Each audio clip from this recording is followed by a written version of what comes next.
Do'stlar, yurtdoshlar, biz mana Ko'lin shahriga yetib keldik.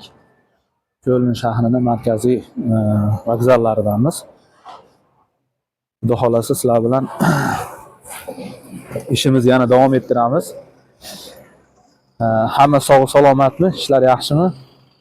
Demak, bugundan boshlab Germaniya hayot haqida, Germaniyadagi o'qish, ish haqida jonli efirlar, maxsus videoroliklarni olishni boshlaymiz. Xudo xolasa, yana bir xursandchilikni aytib qo'ymoqchiman. Nasib qilsa, haftada bir marotaba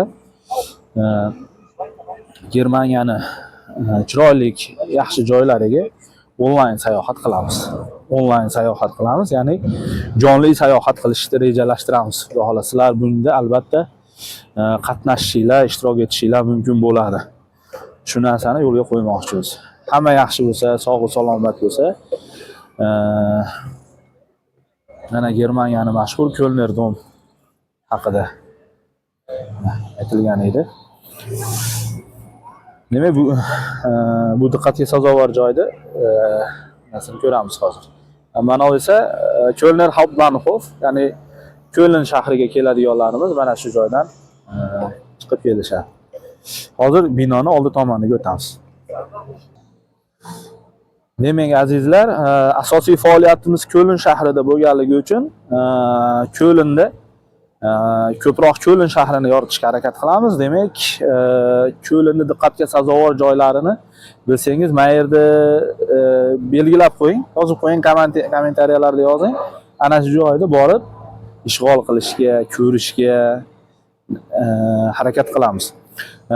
Ortimizda turgan joyimiz bu Kölner Dom deyiladi. Kölner Dom bu aslan cherkov hisoblanadi, ya'ni xristian dinini ibodat qiladigan joyi. Biz bu joyni ibodat qiladigan joy emas, ya'ni Köln shahrining diqqatga sazovor joylaridan biri, ya'ni qurilish madaniyatini, qurilish san'atini noyob namunalaridan biri sifatida ko'ramiz. Demak, aytdik, san'at asari, ya'ni juda ham kuchli qurilish tizimiga ega. Qaranglar, bitta eshigini oldida turibmiz, kirish xottiga. Juda ham yaxshi ishlov berilgan. Aziz o'quvchilar, qadrdonlar, yurtdoshlar, demak, bu bino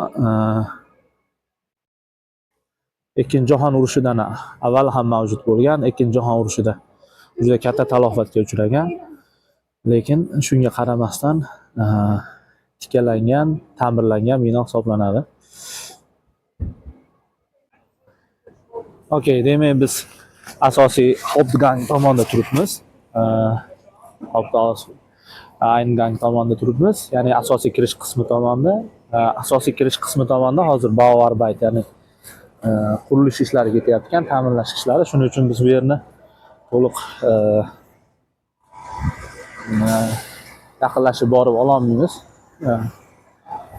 Lekin uzoqdan ham bu binoni qanchalikligini, qanday hashamatli va bahaybat ekanligini ko'rib tursanglar bo'ladi.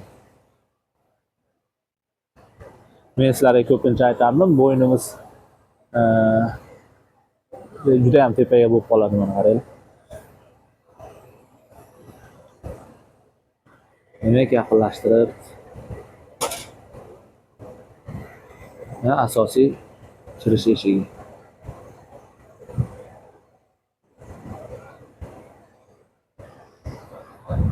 Demak, ichkariga kirsak bo'ladi. Lekin rostini aytganda men kirishni xohlamadim. Kirishni negadir emas, aniq chunki xullas, mana Köln shahridamiz. Inshaalloh hamma Köln shahriga kelish, Kölnni diqqatga sazovor joylarini tomosha qilish hammamizga nasib qilsin. Albatta ishlagan odam dam olishi ham kerak. Dam olish bu yaxshi, sayohat, sayr bu yaxshi, chunki odamga kuch beradi, odamga motivatsiya beradi. Shuning uchun hammanglarni ishlash bilan birgalikda sayr qilish, sayohat qilishga ham chaqirib qolamiz. Germaniya sayohat va sayr uchun eng qulay joy hisoblanadi. Hammaga omad, yana ko'rishgungacha gaplashamiz. Sog' bo'linglar.